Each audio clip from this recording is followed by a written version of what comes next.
Buenas tardes, buenas noches. Continuamos el estudio del compendio de la doctrina secreta en la página interna 219 o final de la 218, perdón, en el párrafo que comienza lo que importa o lo que impulsa, perdón. Hay una beatitud y un poder más allá de nosotros mismos que vienen en ayuda de aquellos que están preparados para recibirlos. Volvámonos hacia aquellas grandes fuentes, de las cuales emanan incesantemente la fortaleza y la inspiración para todos los que, olvidando el yo, están resueltos a aprender y a compartir sin reservas. El comentario que veníamos viendo de HPB sobre esta parte de la esloca dice: lo que impulsa y da fuerza a la evolución, esto es, lo que obliga el crecimiento y desarrollo del hombre hacia la perfección, es inciso A, la mónada. Es decir, esta unidad de vida es una total y que es una con toda la vida, con la integridad de la vida. O lo que actúa en ella inconscientemente por una fuerza inherente en sí. Claro, mientras esa mónada no aprende, porque toda la evolución es un aprendizaje, a manifestarse en la materia, en los distintos niveles de materia, queda inconsciente su sabiduría, que es inherente en la vida total, que es esa fuerza para ella todavía inconsciente mientras está manifestada en la materia.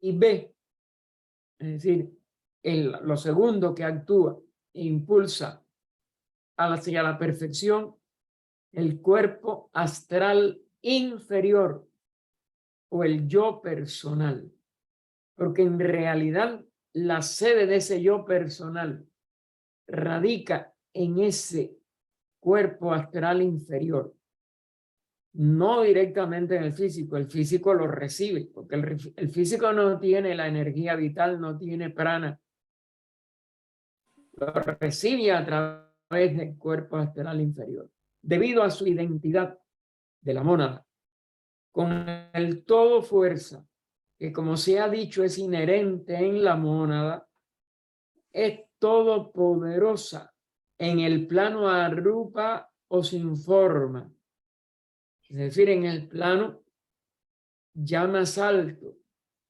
de la expresión de la vida, en Atma Buddhi, en el caso ya humano, pero es todo fuerza en el nivel universal. Ahora otra vez. Allí no hay ninguna forma, allí no hay nada que pueda constreñir esa vida, esa mónada. En nuestro plano, siendo su esencia demasiado pura, permanece toda potencia. Es decir, no todo fuerza que puede expresarse en lo arrúpico, en lo sin forma, pero nosotros que ya estamos dentro de planos con forma, queda reducida a toda potencia. Es decir, si aprendemos, podemos expresar esa fuerza, pero si no, queda potencialmente, pero objetivamente, sin funcionar, sin poderse expresar en una naturaleza como la actual, que ya como encerrada en este yo personal, no puede usar toda esa fuerza, pero individualmente es inactiva. Es decir, cuando ya estamos en el maya de la separación de las individualidad y personalidad, la fuerza, el todo fuerza no puede estar activo. Por ejemplo, los rayos del sol que contribuyen al desarrollo de la vegetación no escogen esa ni aquella planta para brillar sobre ella. El sol sale para todos. Arránquese la planta y transpórtesela a un punto en donde no pueda alcanzarla los rayos solares y estos no la seguirán. Los rayos nada más tienen su dirección recta y más nada. Así sucede con el Atman.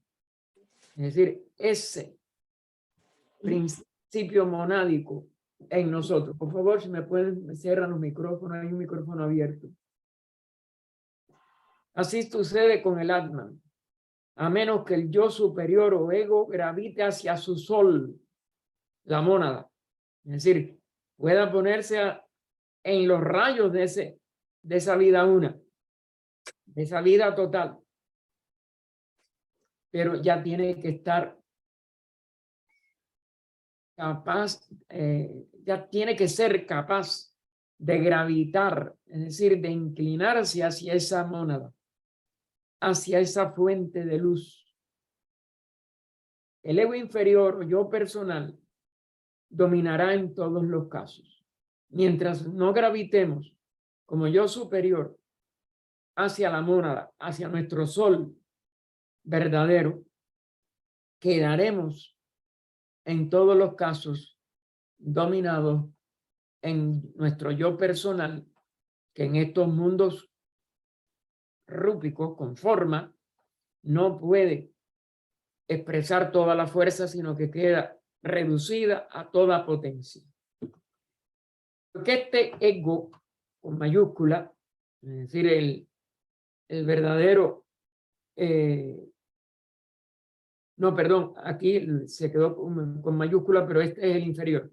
Este ego, así se está refiriendo al último que nombró, que es el yo personal o ego inferior, con su fiero egoísmo, que es inherente en la materia, porque se siente separada y por el miedo y la ignorancia de quién es en este plano, en estos planos rúpicos con forma, pues engendra el egoísmo y por tanto nada más que responde y su deseo animal, que en estos vehículos inferiores, en esta constitución personal inferior, lo que expresa la voluntad invertida en deseo hacia afuera, hacia los sentidos, hacia lo que parece que está afuera mayávicamente. Así que su deseo animal de vivir una vida insensata, que es lo que en sánscrito se llama el tanja, el fuerte deseo de vivir, de vida senciente, de vida sujeta a estas vibraciones inferiores del cuerpo astral inferior. Es el constructor del tabernáculo, como Buda lo llama en el Dhammapada, en sus slokas 153 y 154. Usted sabe que el Dhammapada es uno de los resúmenes de suttas, es como se les llama en Pali, pero que equivalen a la palabra sutra de sánscrito, que expresan esta sabiduría de él cuando al alcanzar su iluminación realiza ese constructor de su tabernáculo y ya se libera de él para siempre, porque llegó a la sabiduría o verdadera expresión de la divinidad que le permite hacer que ese constructor no pueda tener más poder sobre su alma liberada o sobre su espíritu liberado. De aquí la expresión: los espíritus de la tierra revistieron las sombras y las dilataron.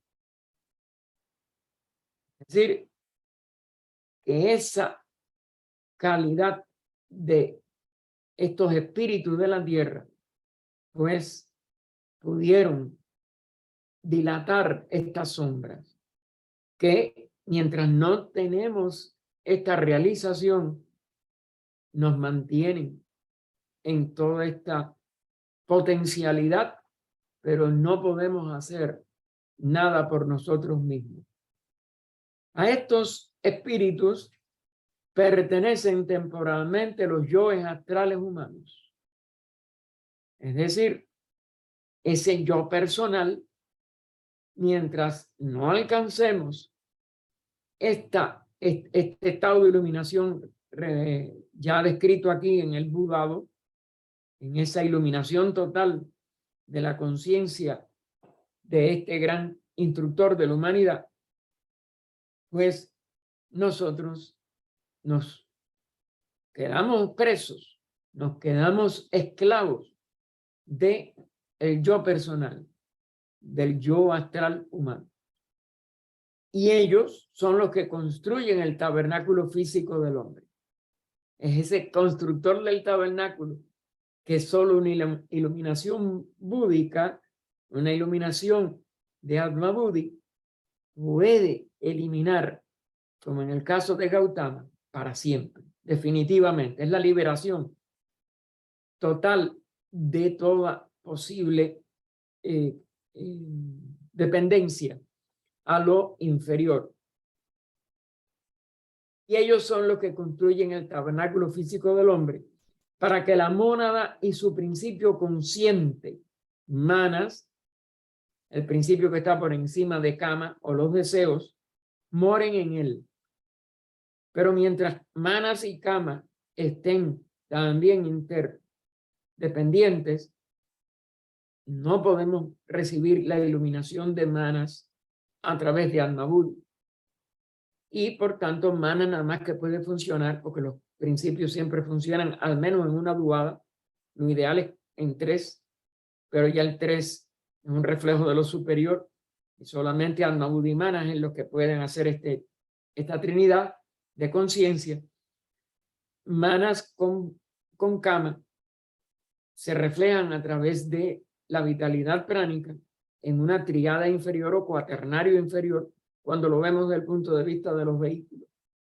Y este es todo a lo que conduce una comprensión del estudio de la constitución sectenaria del hombre, implícita en estos dos triángulos, los dos triángulos, el superior inmortal, el inferior mortal, perecedero y personal, y su séptimo aspecto, que que los relaciona. Esto es física y literalmente cierto. Es decir, estos, bueno, no, perdone, había quedado en el punto y seguido, pero los las o espíritus solares calientan las sombras. Es decir, el espíritu superior va calentando y haciendo que se vayan penetrando estos dos triángulos y pueden producir esta liberación de las sombras y de las limitaciones que la personalidad impone al yo superior por la preponderancia de la materia conforma de la expresión de los principios inferiores. Y entonces, esta frase que los espíritus solares calientan la sombra, aclara ella. Esto es física y literalmente cierto. Metafísicamente, o en el plano psíquico y espiritual, es igualmente cierto que el Atman solo calienta al hombre interno. Y es por eso que lo puede hacer que se complete el sectenario y pueda liberarse a través del autoconocimiento y la autopotencialidad de ese yo superior, de ese Atman, que preside Atman, como es natural el espíritu, sobre el hombre interno primero, y va a repercutir en el hombre físico cuando se complete el proceso. Esto es, le ilumina al hombre interno con el rayo de la vida divina, que nada más que está en Atman, porque es la vida una. Y es el único que puede impartir al hombre interno o el ego que reencarna, ya ese sí es el ego reencarnante, la tríada superior, su inmortalidad. Y es el que hace inmortal esa última personalidad de un evolucionante y lo lleva a la liberación de la rueda de nacimientos y muertes. Así pues, como veremos, para las 3 razas raíces primeras, es decir, la de la primera raza, segunda raza completa y tercera en nada más que la mitad, a partir de la mitad, que descienden estos pitris amisvatas hasta el punto medio o de vuelta, que es el de la cuarta raza raíz, la mitad pero de la cuarta raza raíz, que es donde empieza el arco de reascenso, esa fue la raza adelante. Las sombras astrales de los progenitores, los pitris lunares, son las fuerzas formativas en las razas y las que construyen e impelen gradualmente la evolución de la forma física hacia la perfección que se gana durante esa cuarta raza.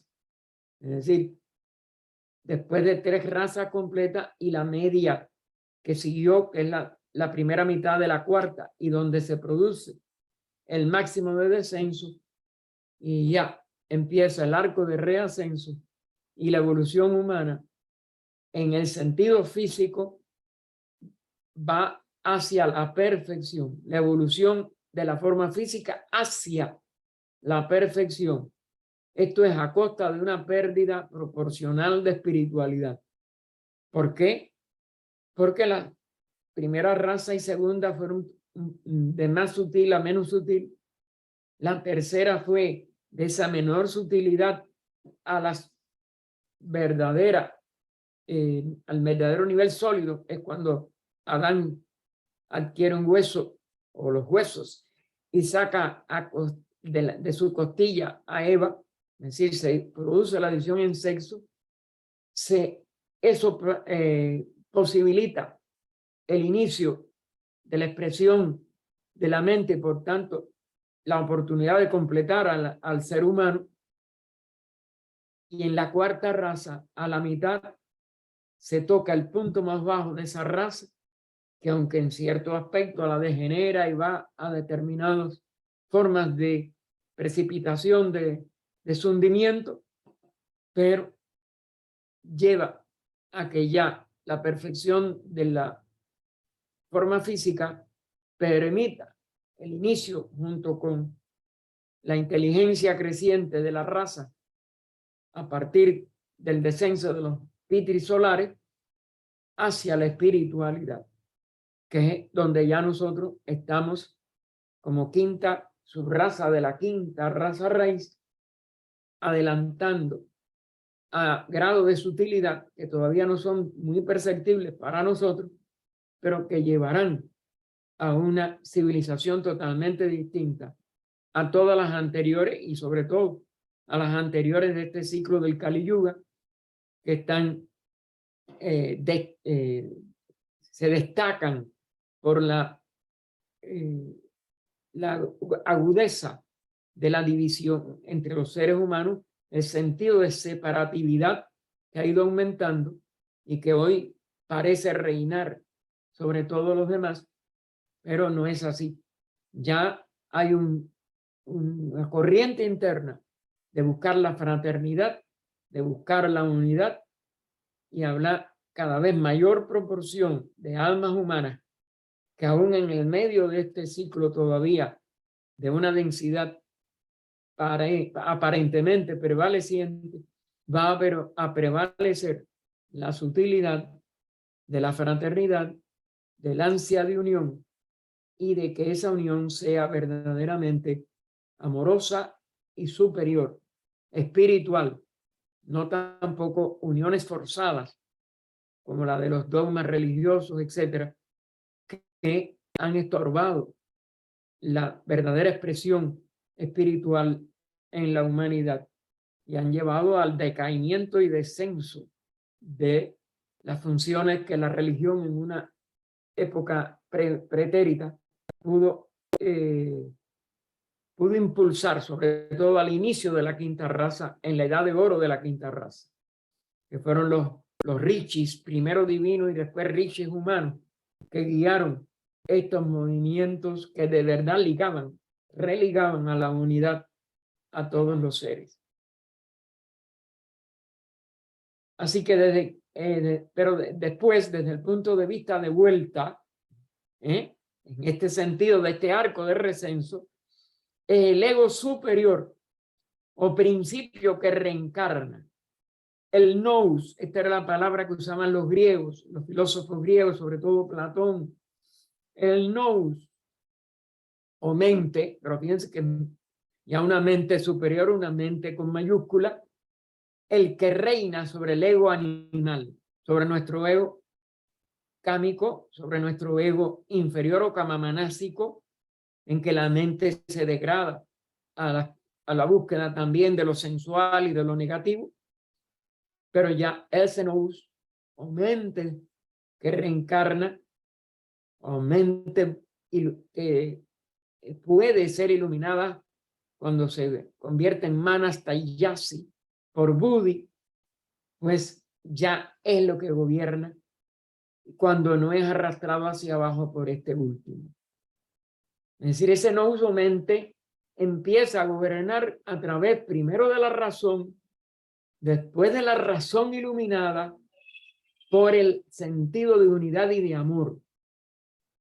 Y eso es lo que entonces va a impedir que el ego animal nos arrastre, como pasa en muchos seres humanos, que aunque con una intelectualidad, con ciertas capacidades, la usan para el mal en vez de para el bien, para las pasiones en vez de para el amor y la unidad superior. En resumen, la espiritualidad se halla en su arco ascendente. Aunque todavía no lo apreciemos, aunque todavía creamos que está aumentando la negatividad, sí, por la crisis del Kali Yuga, indudablemente. Pero ya hemos pasado también lo más terrible de ese Kali Yuga, los 5.000 primeros años, y se irá debilitando su fuerza sobre la parte humana que logre desarrollar el ego superior, el nous o mente reencarnante, que se va a desembarazar del kama que lo esclaviza. Así que en resumen, la espiritualidad se halla en su arco ascendente y lo animal o físico le impide progresar constantemente en la senda de su evolución solo cuando el egoísmo de la personalidad ha infestado tan fuertemente al hombre interno. Fíjense que personalidad interna por sus distintas posiciones en un caso y en otro, al hombre interno verdadero. Pero ya tenemos suficiente elemento en cada uno de los que por lo menos nos hemos puesto en contacto con la espiritualidad de los grandes seres transmitidos sobre todo a finales del siglo XIX por la sociedad HPV y sus seguidores. Podemos establecer esta lucha. Podemos dejar de responder al egoísmo de la personalidad y desinfectar, purificar a este hombre interno verdadero, porque ya es posible a través de este nous. La atracción hacia arriba ha perdido todo su poder sobre el hombre pensante, razonable.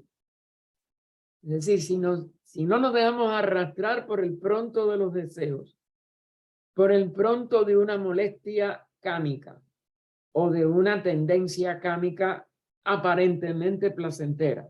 Recuerden que son los dos extremos que hacen que Kama nos domine. Pues nosotros, a través de el hombre pensante, es decir, donde el nous ya tiene suficiente presencia y se une razonablemente a decidir su vida, lo saca del nivel inferior animal. El inciso B lo comenta ella así. La frase, eran ellos las sombras de los señores. Es lo fundamental de este inciso B de la enloca. Esto es que los progenitores crearon al hombre de sus propios cuerpos astrales. Se está refiriendo a los pitris varishats, a los pitris lunares, que nada más que nos dieron nuestro doble.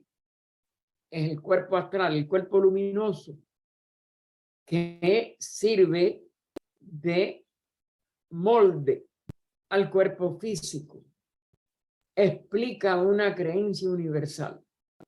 Es decir, esto está en toda la literatura de la antigüedad y fue universal en las primeras etapas de nuestra actual quinta raza. En Oriente, que tiene una gran herencia de esa primera época, que comenzó hace 1.000.000 de años, se atribuye a los devas, que en el occidente llamamos a los ángeles, la carencia de sombras propias. Recuerden, porque ellos no tienen esta función de su parte luminosa para, como dijéramos, servir de molde a un cuerpo más sólido, que es el caso del ser humano. Y entonces los devas son seres de luz, pero no de una luz que se opaque en el nivel de sombra. Y esto tiene también uno de los misterios que ya lo habíamos hablado en uno de los comentarios, de que el ser humano tiene sombra sobre todo mientras está vivo y que después de la muerte esa sombra no es igual o desaparece al menos, no es igual al menos o desaparece, que es lo que yo no puedo darles con certeza, pero sí que hay una diferencia. Mientras que los devas no tienen ello.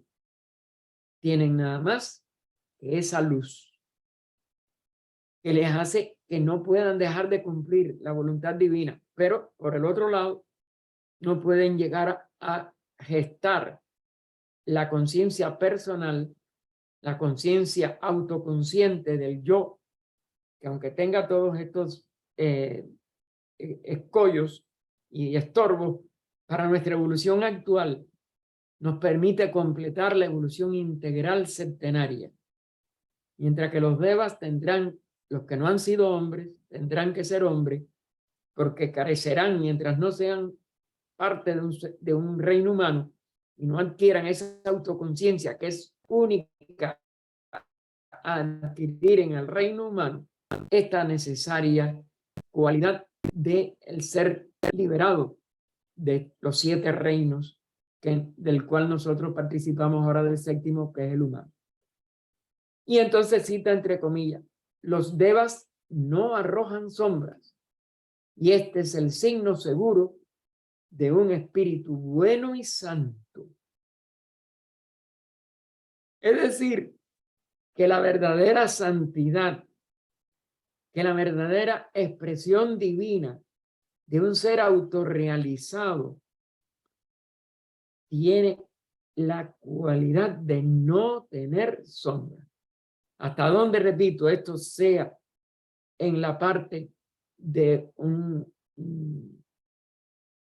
alma desencarnada, me parece que depende de que haya transitado ya la primera etapa post-mortem y se haya deshecho, se haya completamente desprovisto de la parte kámica que no puede ascender a Devachan.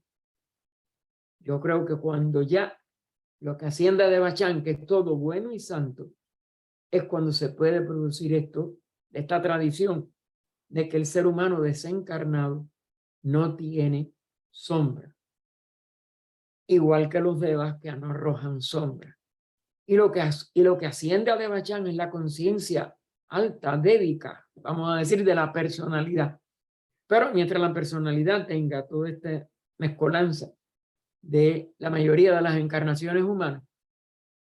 No creo que sea total esa tradición.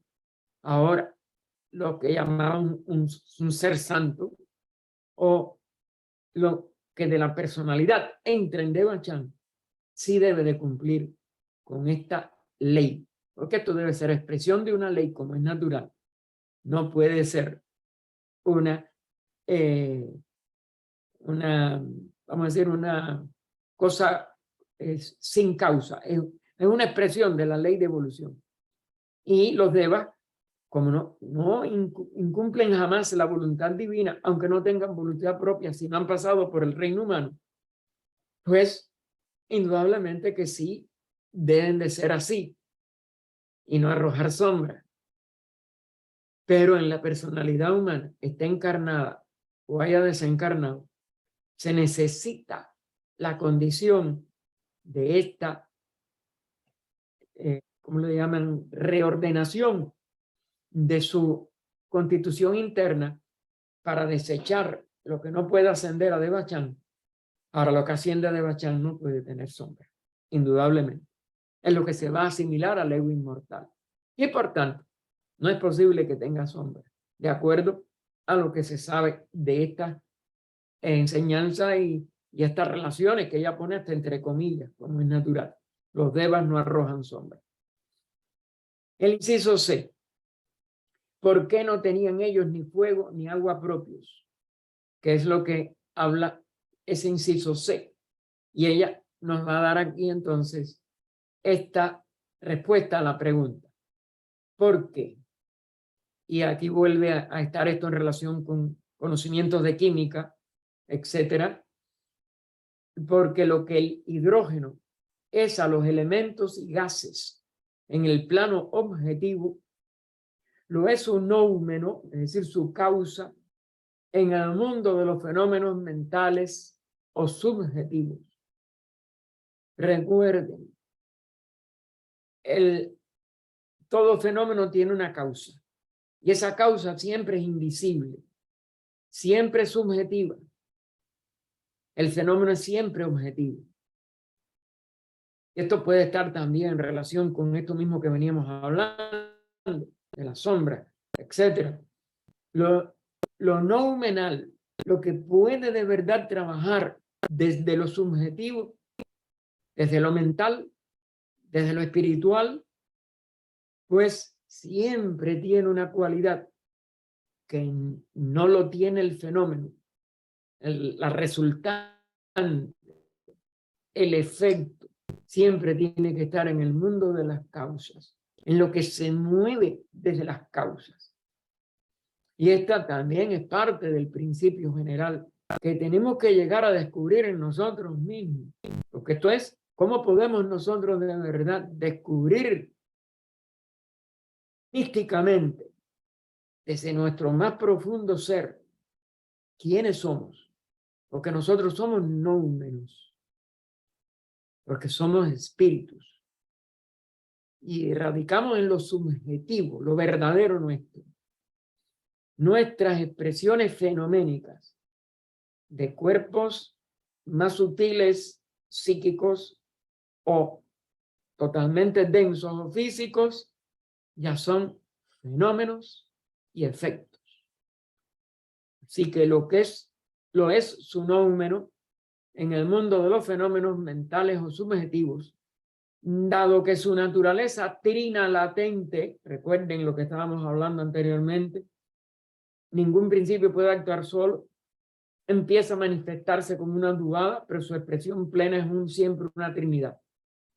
Dado que su naturaleza trina latente, mientras no hayamos pasado o no haya pasado ese número por su proceso total de su ley de manifestación en fenómeno, es reflejada en sus tres emanaciones activas de los tres principios superiores del hombre.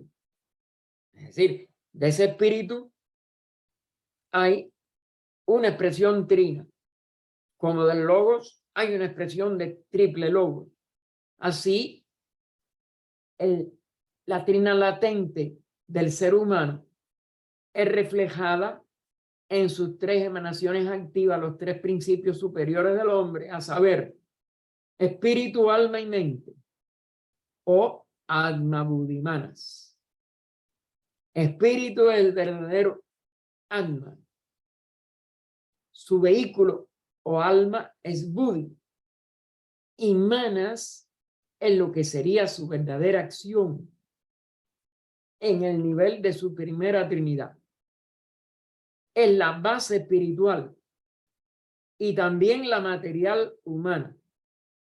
Es decir, a través de Manas es que entonces se desdobla el cuaternario inferior o triada de tres aspectos también, Kama, Manas y Prana. El hombre rudimentario, habiendo sido criado por el aire, el hombre rudimentario, habiendo sido criado por el aire o el viento, los pone entre comillas, se está refiriendo a elementos desde el punto de vista oculto, se convierte más adelante en el hombre perfecto, cuando con el desarrollo del fuego espiritual, lo vuelvo a poner con iniciales mayúsculas, igual que aire y viento, pero con mayúscula, con entre comillas, el noumeno o causa de los tres en uno dentro de su yo, adquiere de su yo interno o instructor, el unimaestro de la voz del silencio, la sabiduría de la conciencia propia que no posee en el principio. Si no recibimos esa capacidad o si no actualizamos esa capacidad noumenal que tiene ese 3 en 1, el fuego espiritual, y no lo podemos expresar a través de ese yo interno o instructor en los mundos inferiores, la sabiduría de esta conciencia propia, ¿se dan cuenta? Es que puede entonces llegar a expresarse o manifestarse. La autoconciencia, el conocernos a nosotros mismos, que es todo lo que nos queda todavía por delante completar. Estamos ya completos en el nivel básico, pero lo tenemos que llegar a desarrollar encarnación tras encarnación hasta culminar nuestra evolución humana y entrar en la evolución superhumana o del hombre celeste o de la jerarquía yogoica dianchohánica. La enloca 19. La segunda raza fue, entre paréntesis, el producto por gemación y expansión. La primera, recuerden que no tuvo muerte, sus cuerpos no se renovaron durante toda la primera raza.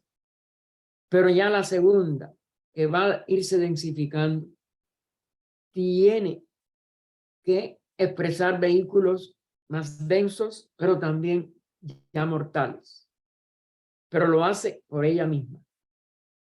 Por gemación, una gema, un brote, una expansión, algo que surge desde su cuerpo y después se separa como otro cuerpo. La forma asexual procedente de la sombra sin sexo. Es decir, de este cuerpo astral que puede entonces tener una gemación y sin sexo alguno expresar otra sombra, otro cuerpo de ese ser. Así fue Olanu, producida la segunda raza. Tiene además un solo inciso que HPV nos comenta así. Lo que será más combatido por las autoridades científicas de aquella época, sobre todo, quizás hoy algún científico lo pueda concebir y quizás ya algunos los conciban, pero indudablemente pruebas materiales no las puede haber y los que sean materialistas no lo van a aceptar, pero sí pueden aceptar la lógica de esta ley. Lo que será más combatido por las autoridades científicas es esta raza asexual. La segunda, los padres de los llamados nacidos del sudor, que ya es el inicio de la raza siguiente. Y quizás aún más la tercera raza, los andrógenos. Es decir, el final de la segunda, porque yo dije ya para la tercera, no, el final de la segunda, esa yema fue una secreción y se le llamó nacidos del sudor. Y aún al inicio, primero, porque todos estos cambios son lentos. Y quizás aún más la tercera raza, los andrógenos, nacidos del huevo.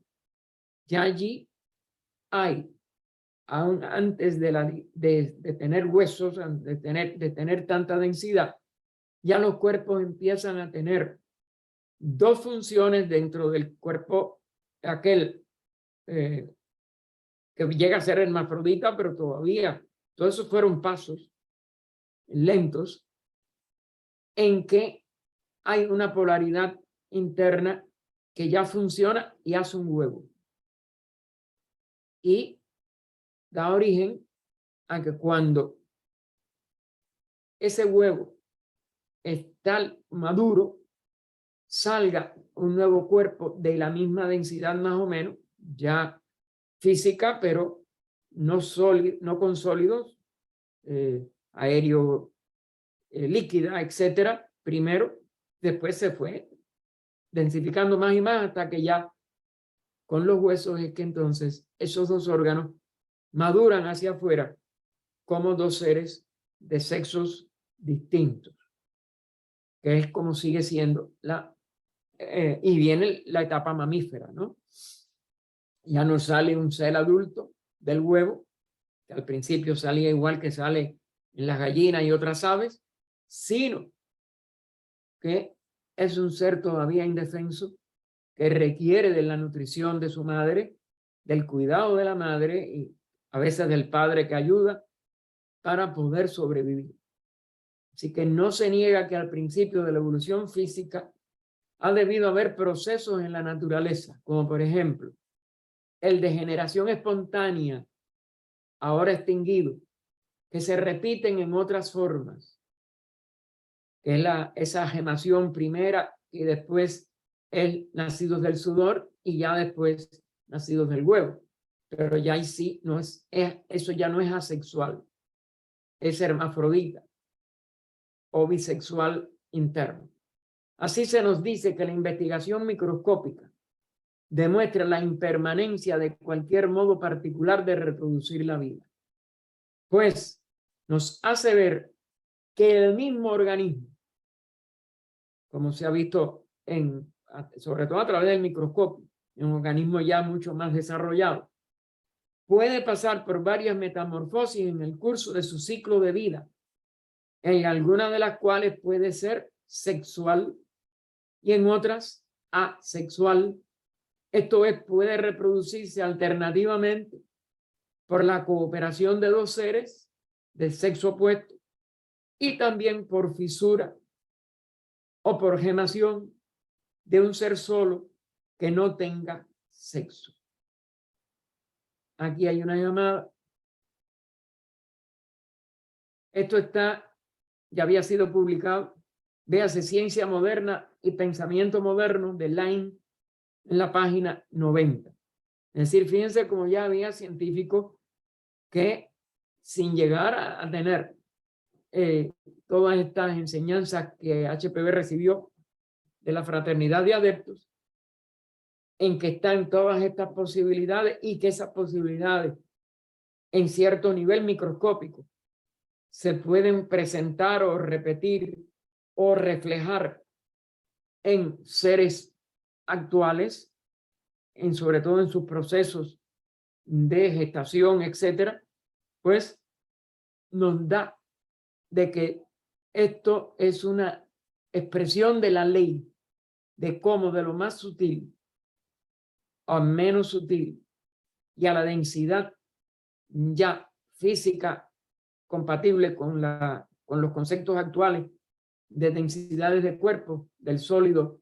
al gaseoso, que nosotros podamos ver repetirse toda esta ley, por lo cual desde algo sin sexo a algo que empieza a expresarse como una dualidad sexual inherente o dentro de un solo organismo, llega a la expresión sexual en dos organismos separados, pero necesarios para la procreación.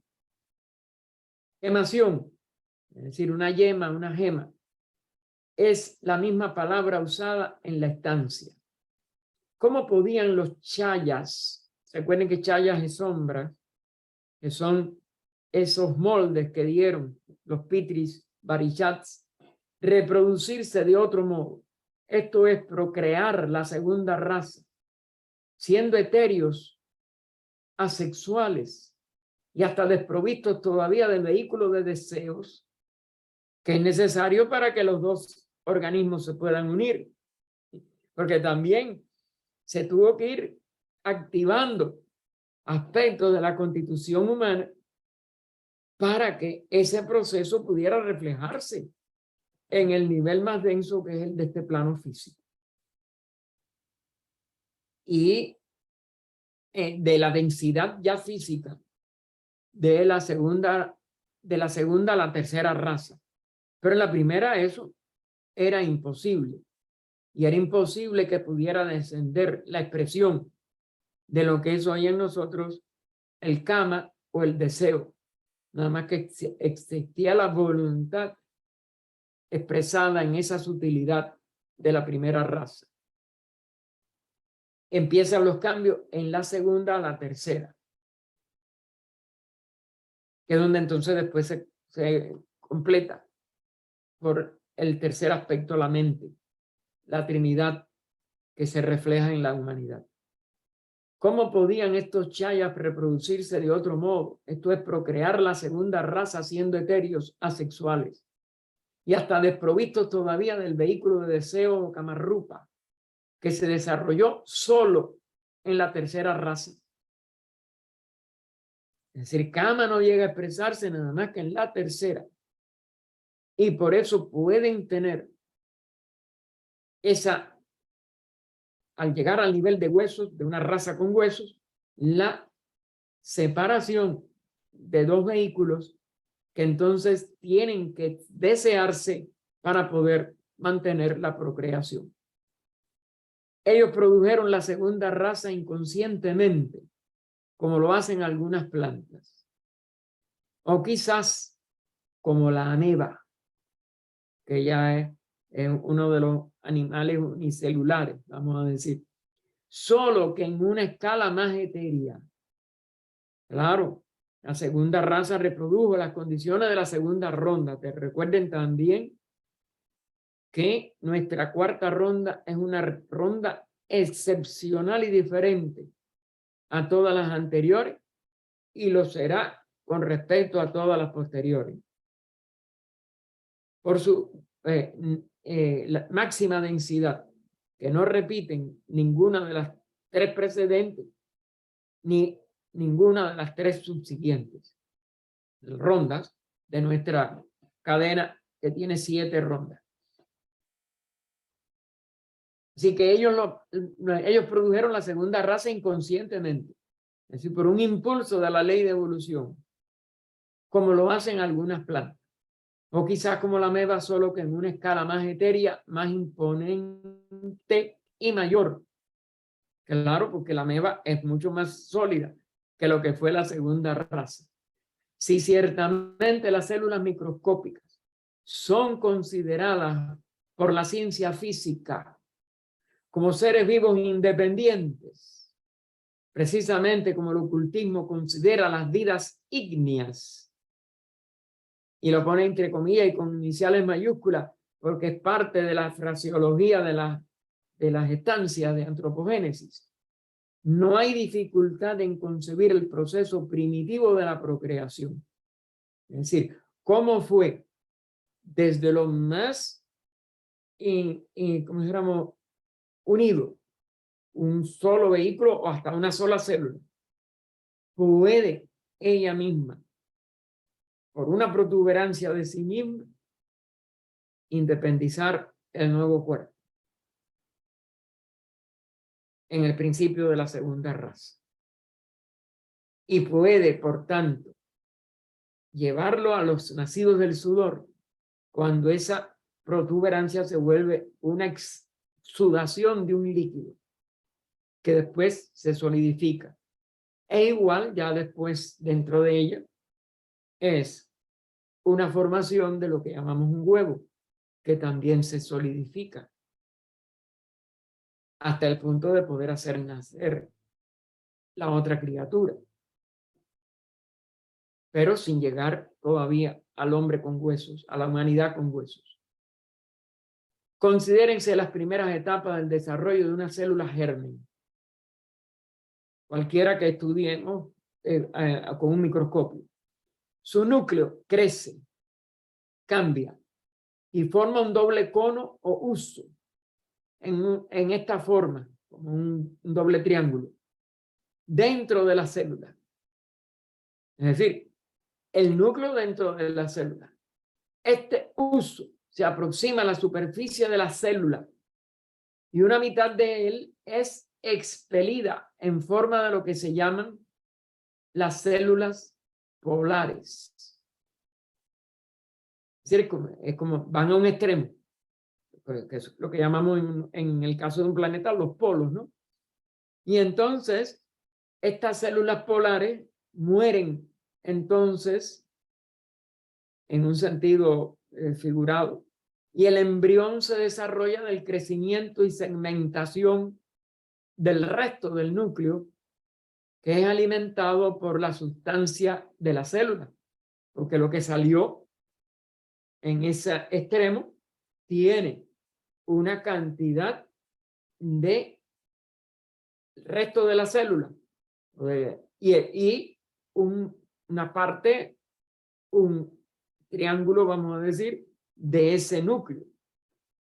¿Por qué entonces no podrían haber vivido así seres y haber sido creados de este modo?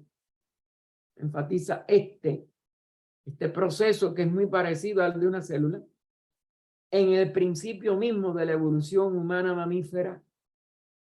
y mamífera, porque primero era humana pero no era mamífera, por eso le pone el I. Recuerden que ese es el último paso.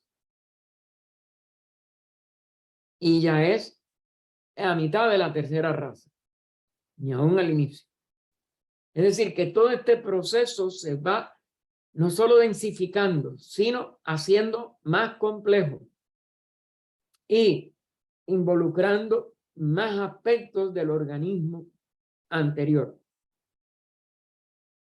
Del organismo de la primera raza, el que no tuvo que reproducirse. Y esta diferencia entre la primitiva segunda, la última parte de la segunda y la tercera después, pues que también tiene una primera parte, una parte mediana y ya después la etapa verdaderamente mamífera, que es la última. Fíjense todos los cambios que hay aquí y que se pueden ver en un microscopio, en una célula y su división. La primera fase, o las primeras fases. Esto puede quizás servir como analogía. Recuerden, nunca es igualdad. No hay dos cosas iguales. Pero sí análogas. Y la ley de analogía y correspondencia, que la completa, son las que sirven para estudiar ocultismo de estas líneas tan profundas, sobre todo en Cosmogénesis, donde primero ella advierte de la necesidad de tener siempre en mente, en todos estos estudios, la ley de analogía y correspondencia. Así que esto puede servir como analogía para dar una idea del proceso por medio del cual la segunda raza se formó de la primera. La forma astral que revestía a la mónada no era todavía física densa, estaba envuelta, como lo está aún, por su esfera o aura ovoide, es la que ya llega al nivel etérico, que aquí corresponde a la sustancia de las células germen u óvulo. Esa célula germen, aquí la vemos actuando todavía, como vamos a decir, como solita, pero ese es el óvulo que después hay que fecundar en los niveles más ya posteriores y complejos de la evolución física densa y bisexual primero y heterosexual después. La forma astral misma es ahora como entonces el núcleo animado con el principio de vida. Es decir, es ese núcleo que va a hacer esa, como dijéramos, polarización de sí mismo y que tiene que estar presente en aquello que va a animar a la nueva expresión corpórea de esa mónada. Y es lo que va a hacer desde lo astral y desde su aura ovoide los constituyentes de este proceso. Pero que ahí está todo, si lo vamos a ver, pero simplificado. Todavía sin la complejidad de un mundo que se estaba densificando y que pasaba de su primer etapa de densificación a la segunda, para en la tercera llegar al nivel físico más denso y poder a mitad de la tercera, 3,5, digo 2,5, empezar el proceso de iluminación y separación en sexos que completa su densidad y en la forma completa del ser humano a las 3,5 o promedio de la cuarta raza y punto más bajo de todo el proceso.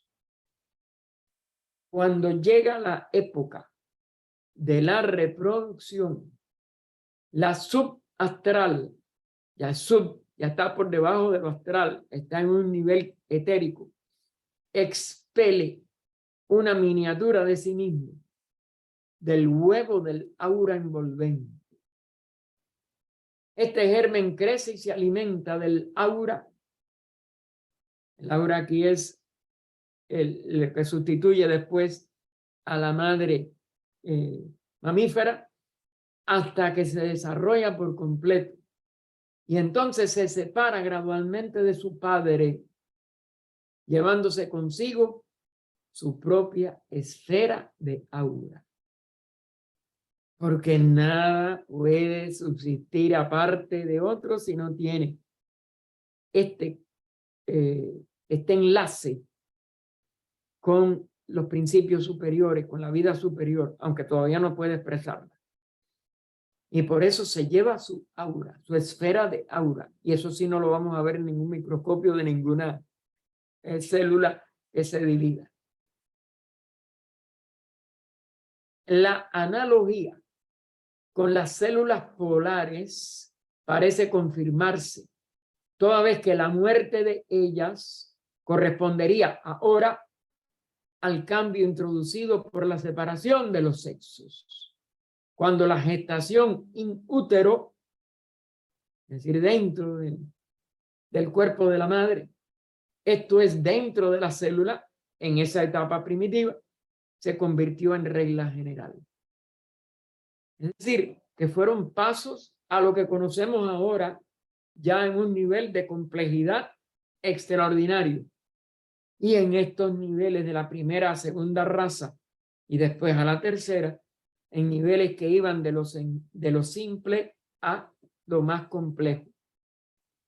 Los primeros de la segunda raza, raíz, que corresponden con las etapas de la segunda ronda para la oportunidad de las mónadas que estaban por terminar su individualización, fueron los padres de los nacidos del sudor. nacidos del sudor ya en una etapa posterior. Los posteriores de la segunda raza, ¿ven? El final de la segunda raza raíz. Fueron ellos mismos nacidos del sudor. Es decir, que la terminología es lo que va variando, pero lo que va presentándose no es nada más que una complejidad de una gemación a un nacido del sudor y de un nacido del sudor a la etapa posterior de la tercera raza. Este pasaje del comentario se refiere a la obra de la evolución desde el principio al fin de una raza. Los hijos del yoga o la raza astral primitiva tuvieron 7 estados de evolución como raza o colectividad, del mismo modo que los tuvo y los tiene aún cada ser individual en la vida intrauterina. Así, las primeras subrazas de la segunda raza nacieron al principio por el procedimiento descrito por la ley de analogía, mientras que las últimas principiaron gradualmente, pari paso, es decir, a cada uno de los siguientes pasos con la evolución del cuerpo humano a formarse de otro modo, como vemos ahora en una formación intrauterina de un feto. El proceso de reproducción tuvo 7 etapas, también en cada raza, cada una de cuyas etapas se extiende sobre eones de tiempo. Es decir, el 7 está siempre en todo, pero necesita de que se complete siempre, igual que en 7 subrazas cada raza, en 7 complementos verdaderamente complementarios de la misma ley de la vida en la forma, de la forma cambiando a expresiones de vida más complejas. Continuaremos el próximo domingo, que es 4 de noviembre, en los hermafroditas. Oh vida oculta que vibras en cada átomo, oh luz oculta que brillas en cada criatura, oh amor oculto que todo lo abarcas en la unidad, que cada ser que se sienta uno contigo, sepa que por lo tanto es también uno con todos los demás. Paz, paz, paz a todos los seres. Adelante, Ernesto mismo.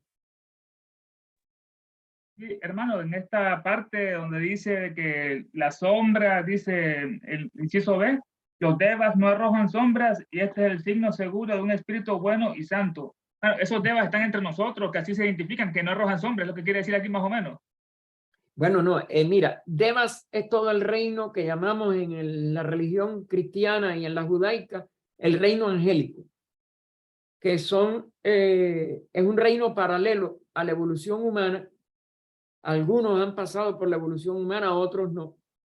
Eso es otro de los misterios que en detalle no se ha hablado, pero que nada más que cumplen la voluntad divina, es decir, ellos son como auxiliares de las jerarquías inmediatas a nuestro reino físico, pero no tienen cuerpo físico ni pueden tener el libre albedrío de usar algo bien o mal de acuerdo a su inteligencia.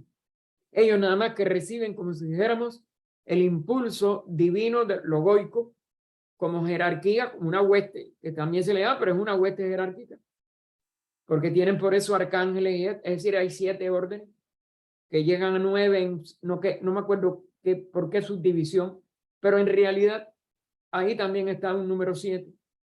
Y no pueden tener el libre albedrío de usar su propia inteligencia, que puede equivocarse mientras no aprendan lo suficiente. Ellos no pueden aprender, sino que ya nada más que hacen una serie de servicios, vamos a decir, al logo de nuestro sistema planetario. Y ellos no tienen sombra por eso. Hay tradiciones de que los santos no dan sombra o que los fallecidos no dan, como les dije,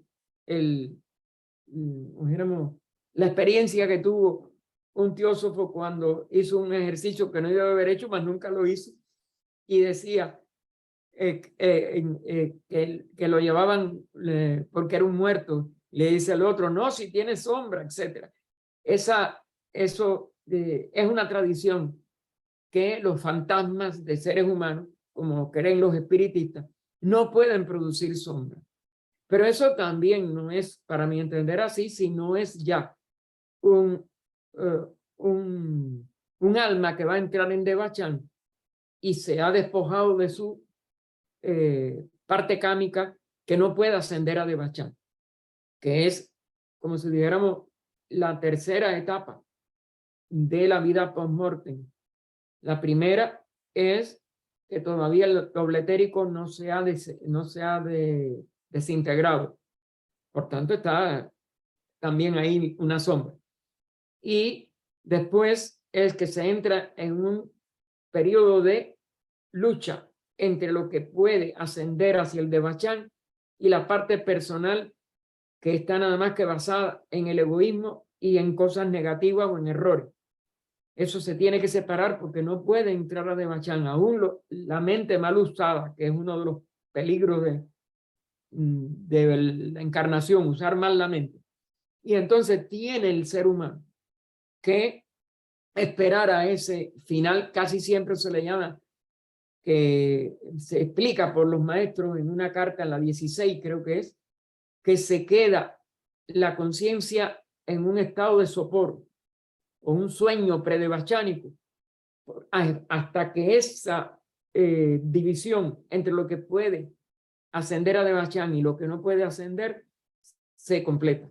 Y entonces se entra en Devachan y la conciencia se recupera, pero nada más que la positiva de aquella encarnación, y se absorbe todo lo positivo de esa encarnación en el ego reencarnante. Es decir, en la tríada que radica en el cuerpo causal. Pero fijo, yo no tengo la capacidad para decirte hasta dónde eso es cierto, pero parece que sí, que los devas no tienen que recibir de los pitris varichats una sombra, y por tanto no puede hacer sombra con respecto al mundo físico. Aparte de que, como realidad de que cumplen ley divina, no pueden tener mal uso de sus cuerpos y por tanto no pueden producir esa sombra.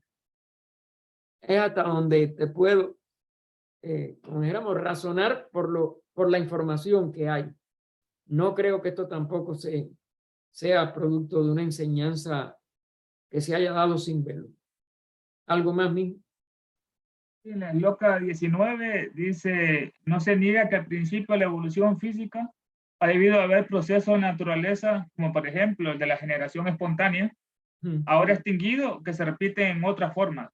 Bueno, esta generación espontánea era lo que más o menos hacía Elena cuando materializaba una rosa que caían o hacen otros adeptos.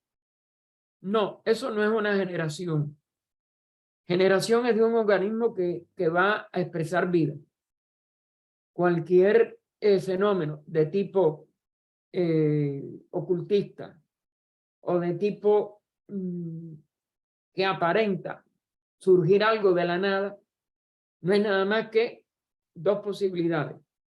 O la capacidad ya de un adepto, que ahí sí tiene que ser una capacidad muy alta, de poder manejar las leyes de la materia para expresar una forma, la flor, el fruto, lo que sea, o traerlo invisiblemente de otro lugar, es decir, desmaterializarlo y materializarlo en el lugar donde se manifiesta. Pero eso no es generación. Eso es capacidad de manejar las leyes de la forma y de la sustancia de la materia. Hasta donde yo entiendo. No tiene que ver con generación. Esto es la expresión normal de un organismo que va a expresar un alma evolucionante en el nivel de evolución en que se encuentre, humanos, no humanos, etcétera, o de vida unicelular como la ameba, etcétera. Esto es un proceso de la naturaleza. Esto no tiene que ver con una capacidad de dominio de las leyes de la materia o de Prakriti por el Purusa. porque claro que tiene que ser el purusa, tiene que ser un adicto.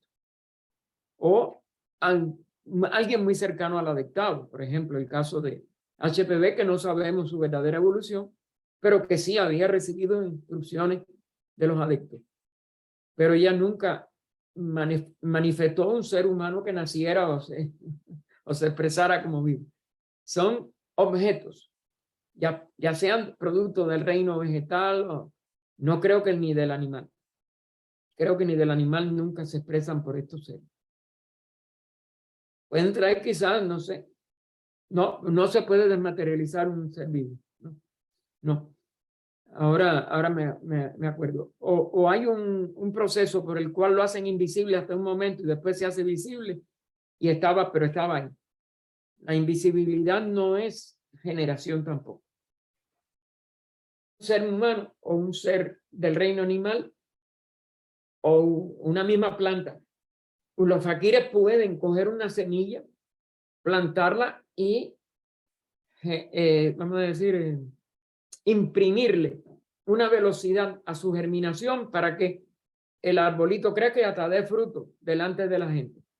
Pero eso es una concentración de prana, o quizás otras energías, pero creo que sean prana, para que una semilla acelere su ritmo de expresión, pero tiene que tener la semilla.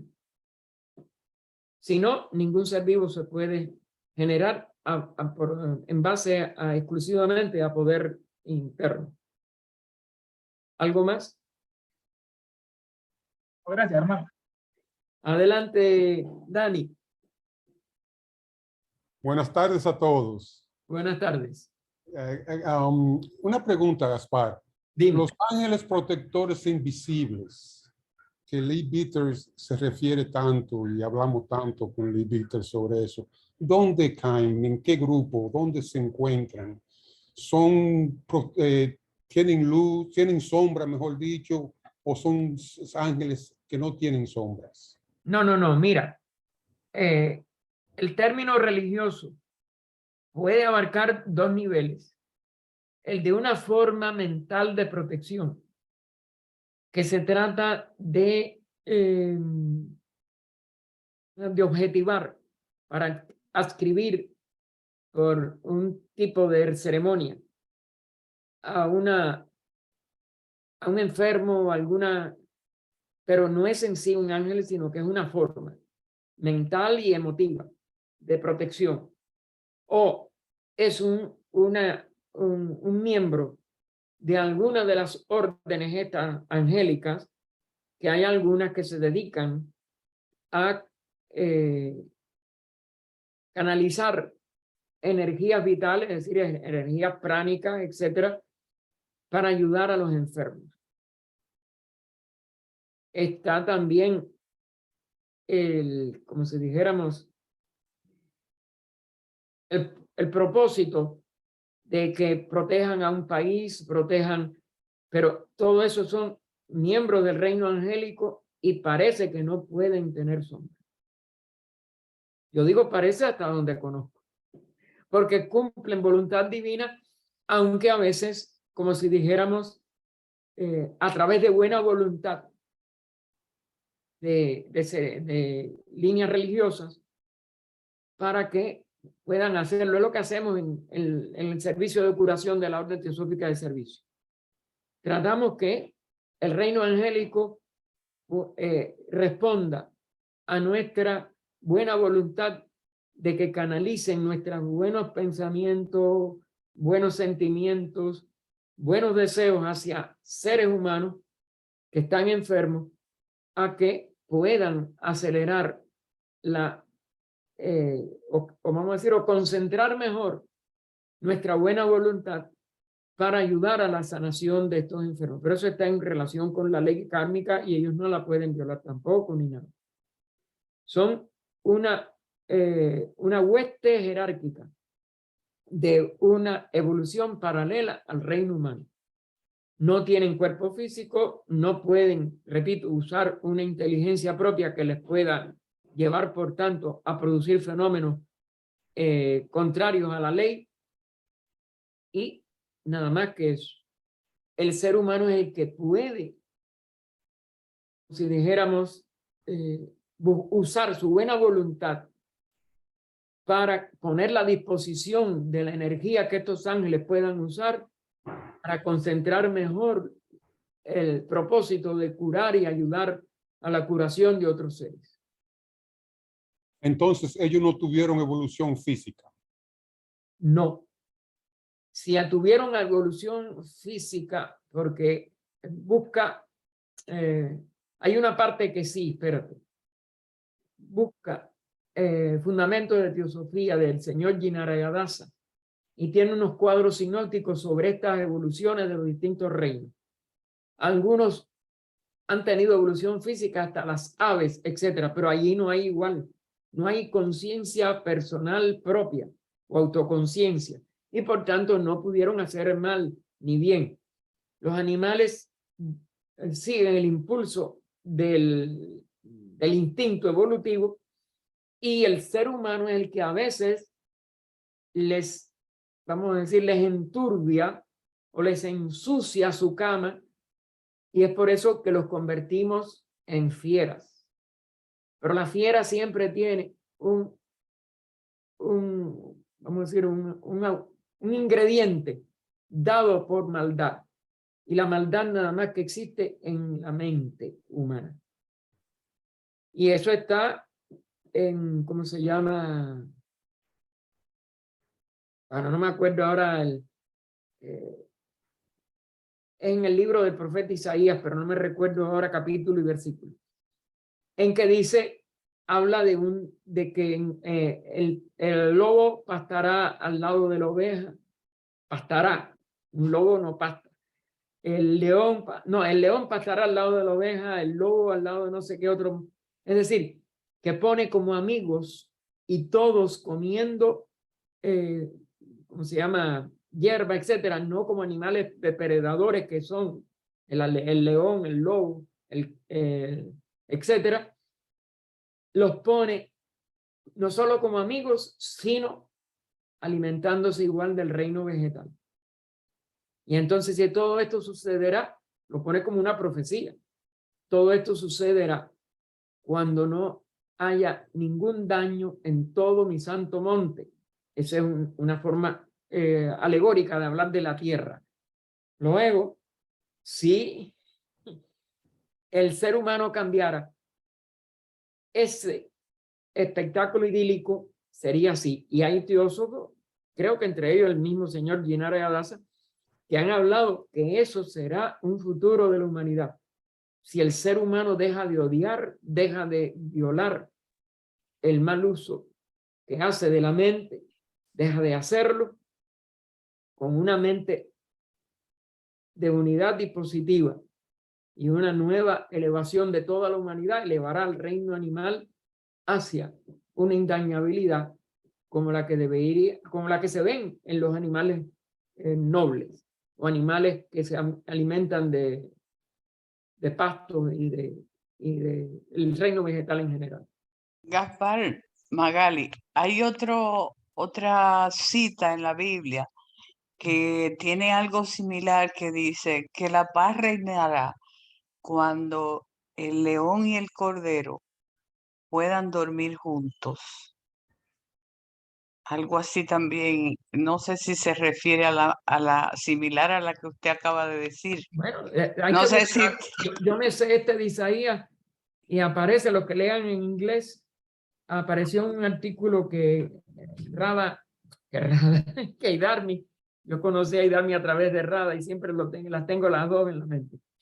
Lamento.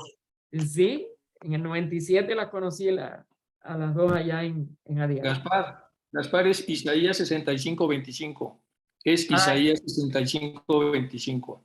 Gracias por... Y el sentido es raro porque sí dice que el lobo y el cordero pastarán juntos, el león y el buey comerán paja, y la serpiente y el polvo será su mismo alimento. Es un poco diferente a lo que comentaba Magali, porque aquí como que da idea de que y se irán como... Bueno, que en el reino de Jehová al final dice más adelante que Sí, todos van a estar... bueno, las versiones son diferentes, pero es el mismo de Isaías, sí. Pues... De todas maneras, búsquenlo en el Teosophy de agosto. El tío Sofí de agosto tiene ese artículo y ahí está. Espérese. Sí, es 65-25 de Isaías. No, creo que lo guardé Bueno, ahí. pero por lo menos no estábamos lejos. No, sí, es más o menos el mismo, o si no, son, lo que pasa es que las versiones pueden venir diferentes. Sí, De acuerdo son a las ediciones traducciones que se diferentes. hicieron. Sí, correcto. Dime, Enrique. Gracias, Enrique. No, bien, es que también yo tengo mis dudas ahí de por qué pasa de la forma como Isaías lo comenta, porque es diferente a como se comenta en la Santa Biblia. Y yo creo que tiene más detalle Isaías, o por lo menos tiene mayor profundidad el comentario. No, yo lo que quería comentar es lo que te preguntaron de la generación espontánea, que Ajá, viene desde Aristóteles y también la siguieron algunos sabios de la Edad Media. ajá. La idea era que incluso hasta Pasteur, pero al final de cuentas la ciencia, bueno, cuando estudias medicina se ve como una aberración, porque te dicen que cómo estos empezaron a pensar que la vida surgía así, cuando supuestamente debe haber una causa para que... Entonces hay toda una discusión sobre la generación espontánea, mal tomada, y sí creo que Blavatsky la toca 2 o 3 veces, quizá, no sé si haciendo una especie de sarcasmo, de que era mucho más correcta la generación espontánea que lo que la ciencia decía de que tiene que haber necesariamente un proceso químico, visible, etcétera, para No, hacerlo. claro. Entonces, pero sí tiene su truco ese tema. Creo que está expresado algo así por el estilo. Sí, no, el problema es el siguiente. Las leyes de la naturaleza no tienen que empezar en el nivel físico. Ahí es donde sí hay una diferencia, vamos a decir, diametral entre los conceptos teosóficos y el concepto materialista de la ciencia. No hay una generación espontánea en el nivel físico. Todo viene de lo invisible a lo visible. Y este es el mismo proceso que podemos ver en los reinos de la naturaleza. Pero sigue un orden de los reinos.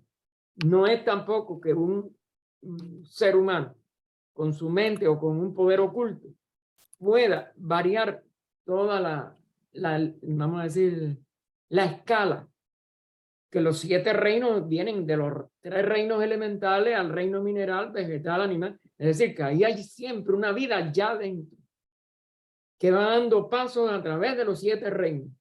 Pero para eso tienes que aceptar ya los conceptos nuevos, porque si te quedas dando vueltas en el materialismo, ellos también usan el ex nihilo, de la nada, nada sale, porque siguen en el mismo tema. La nada para ellos es todo lo que no está registrado en lo que los sentidos pueden registrar. Entonces, y a ahí ellos se les pierde la materia en un nivel que no es ni hilo, no es nada. Claro. Son niveles muy sutiles. Entonces, sí es Y algo. de allí no es que pueden no sea venir nada. toda una serie de factores que llegan a objetivarse en el nivel aéreo, líquido y sólido. Pero ya tuvo un viaje de 6 planos y pico. Claro, claro. De descenso. ¿Algo más, Enrique? No, nada más. Estuvo muy buena la clase, muy bonita la expresión de Blavatsky de Sí. que del aire bajas, bueno, de que el fuego, la del inicio estuvo muy bonita. Oh, sí. Ella tuvo una... Porque, claro, venía de las locas y de las estancias, locas de las estancias. Pero ella le ponía un lenguaje que de verdad yo no sé cómo pudo. Bueno, ella era artista en todo, desde el piano hasta, hasta la pintura, en todo. Sí, Fue sí. extraordinario. Pinturas súper bonitas. Claro. María del Carmen, adelante, mija. Abre el micrófono, María del Carmen. No, allá. Buenas tardes. Buenas tardes. Muy hermosa la clase y las contribuciones de los compañeros que también hacen ahí. Solamente me surge una cuestión ahorita de ver que también, así como la evolución no es de que cambia de hoy con un calendario y se sujeta, sino que va en ese proceso evolutivo. Seres tan renombrados que uno va leyendo como San Francisco, que veía al lobo con él, que ponía todos esos. ¿Será nada más una alegoría o realmente la evolución del pensamiento, la evolución de este ser de San Francisco? Pudiera haber sido eso de ver al animal, o nada más era como una parábola que dejaba de que llegaría el día en que el lobo sería amigo del Cordero, ¿no? O que se verían juntos. Así Mira, como que me surge. hay tantos, vamos a decir, tantas tergiversaciones, pero a la vez, paralelo con ello, tantos misterios en la vida de estos seres que no podemos seguir. Parece que San Sí. Francisco fue un hombre de una paz interna muy grande y una Sí. verdadera santidad en el sentido verdadero de la palabra. Pero bueno, creo que es posible. Ahora, asegurar que no haya más bien alegoría, Claro. la capacidad que él pudo llegar a tener de envolver en su aura a cualquier fiera y producir al menos, mientras estuvo a su lado, un cambio interno, no puede ser tampoco negado y más nada. No lo puedo Ujú. aceptar ni lo puedo negar. Puede haber Claro. alegoría que Sí. también impresionara tanto su labor en favor de los seres, en su capacidad de amar y de servir, que los llevara entonces a poner esta alegoría. Eso Claro. no importa. Lo importante es que, igual que San Francisco de Asís, han existido muchos seres que han hecho una transformación interna, aún por la vía tan dogmatizada ya en la Edad Media de la Iglesia cristiana, que es lo que sí tenemos que lamentar, que se haya renunciado a tanta sabiduría para imponer dogmas que después desembocaron en el materialismo de hoy. Eso es lo que es triste. Y ya, Ah. eso no lo podemos impedir. De todas maneras, ya eso pasó. Ya es Sí. karma. Pero Mm. lo que sí debe de inspirarnos, la parte positiva de estos seres, porque ellos no llegaron a esa consideración de los que los rodearon. Aún, aún muchos de ellos rodeados también de envidia porque no podían llegar a lo que llegaban ellos, como fue el caso de Santa Teresa. 2 veces la llevaron a la Inquisición. No Sí. solo por los prejuicios de que su abuelo había sido condenado por ser judío, se había convertido para que no lo quemaran vivo, pero sabían que, y se prueba de que su tío le dio a ella una serie de guías internas de la parte mística del judaísmo que todavía entre los sefarditas subsistía en España. Pero obviamente lo que ella llegó a desarrollar, y por eso se le llama la doctora mística, un libro como El Castillo Interior no tiene 7 estancias por gusto, no tiene toda la simbología del ocultismo por gusto. Ella fue una ocultista que tuvo que callar o ir a la hoguera, porque si no la llevaban a la hoguera. Y hay No. mucho de ella, el confesor mismo de ella lo tiró al fuego, porque sabía que quizá lo tiraban a la hoguera a él, ya que ella ya había muerto, porque no la habían llevado, y tiene que haber aparecido cosas que de verdad fueron muy místicas cuando él las lanzó a la hoguera, y queda, sin embargo, tanto como el castillo interior y todos los grados de oración, todo eso es ocultismo puro. Ay, ay, qué interesante. Bueno, gracias, hermano, gracias. Está hermoso. Adelante, Magali. Adelante, Magali. Abre el micrófono, Magali. Sí, bueno, ya lo abrí. Hay Adelante. algo que me motivó tanto cuando dice que ese germen se separa del padre en la segunda raza, si no Sí. estoy equivocada, porque Sí. cuando usted expresó, ay Dios, esa formación, y entonces como se separa el padre y se queda, ese germen se queda con la madre. Siempre se le llama a la humanidad la gran huérfana. Vendrá de ese gran proceso ya en la segunda raza, de ese proceso como se fue generando. Bueno, ahí interpreto, me parece, quizá yo esté equivocado, me parece que se está dando ya como madre lo que queda de la materia del antiguo cuerpo.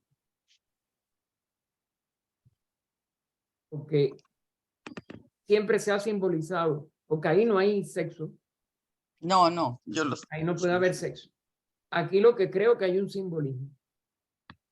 y que madre es Prakriti. Y Sí, lo que se separa, claro, que ya va a ser un nuevo cuerpo, pero habitado, es decir, para una nueva vida, el otro queda abandonado. Esto se producía para cuando el cuerpo ya se tenía que desechar. Entonces creo que lo que queda es el Prakriti El y Génesis, la el religión nuevo judía. vehículo pues empieza a manifestarse, es como lo interpreto hasta ahora. Estos escritos siempre tienen muchas posibilidades de interpretarse. sí, porque digo, cuando usted hizo esa narrativa, Sí. le estaba leyendo, digo yo, wow, desde aquí se nos llama la gran huérfana, pensaba yo, porque como que nos separamos de ese padre. Y déjeme preguntárselo a Gaspar para aprender un chispito más. Figúrate, claro. Pero ahí las palabras padre, madre, acuérdate que, Sí, mira, son también habría simbólicos, que son ver símbolos. cómo ella lo puso en inglés. Recuérdate Sí. que la primera estancia de, ¿cómo se llama? De De la Cosmogénesis, doctrina, sí. de la doctrina, donde se describe el pralaya. En la segunda esloca, creo que es, o en la segunda, o en el inicio de la, no me acuerdo ahora, bueno, en una que ya en la segunda parte dice, no, en la primera esloca de la primera estancia, el eterno Padre, Sí. envuelto en las 7 invisibles vestiduras, había dormitado una Dormitado vez más por 7 eternidades. por Esa es 7 la traducción. eternidades, sí. Pero en inglés ella puso the eternal parent. Parent es en inglés una palabra que es aplicable a la dualidad de los dos en unidad. Parent, porque está en singular, está diciendo que es uno. Pero Sí. parent, cuando tú lo ves ya en el reino humano actual, dice the parents of a child. Es decir, los padres de un niño. Entonces, ahí parent significa la unidad. Pero cuando dice, había dormitado una vez más por 7 eternidades, en inglés dice, en her 7, en sus 7 vestiduras de ella. Ajá. Pero aquí, nosotros en español nada más que tenemos un su. Y el sus puede ser del padre, que es como nosotros lo traducimos cuando lo vemos en español. Pero en inglés te está diciendo que esa eterna unidad de los dos había dormitado, porque la seidad de lo que está en el pralaya, en el Maha Pralaya, había dormitado por 7 eternidades en las 7 vestiduras. Es decir, son las 7 eternidades, son las 7 vestiduras de ella en inglés. Ok, gracias. No, por nada. Gracias, gracias. ¿Algo más, Alfredo? Gracias por tu entrega, como siempre, Gaspar. No, La- gracias. La pregunta, Ese es deber. Dígame. la pregunta, ¿en qué Dime. momento del cosmogénesis podemos ubicar el génesis de la religión judeo-cristiana aproximadamente? Hay algo de eso en HPV, pero yo no me recuerdo. Mi memoria es muy mala. Yo si no tengo el texto, hay que buscarlo. Ella habla de, creo que es de Isis sin velo, pero después en la doctrina ella vuelve a tomar estos puntos y sí, ella hace una correspondencia con los aspectos de tanto del Manvantara como el Pralaya. Pero Sí, bueno, nosotros la si estuvimos tienes, oye, si analizando. tienes ediciones digitales de tanto de la doctrina como de Isis, búscalo, que en uno de los dos lo vas a encontrar. Gracias, Gaspar, muy amable. No, por nada, por nada. Y si lo encontramos en cualquier momento, lo trataremos de apuntar y lo adhiríamos aquí. Pero Gracias, tengo Gaspar. tantas cosas arriba que no te prometo que pueda yo hacer una búsqueda rápida. No, dejarnos como trabajo práctico. Exacto, como trabajo práctico, sí. Bien, hermano. Entonces vamos a cerrar la grabación.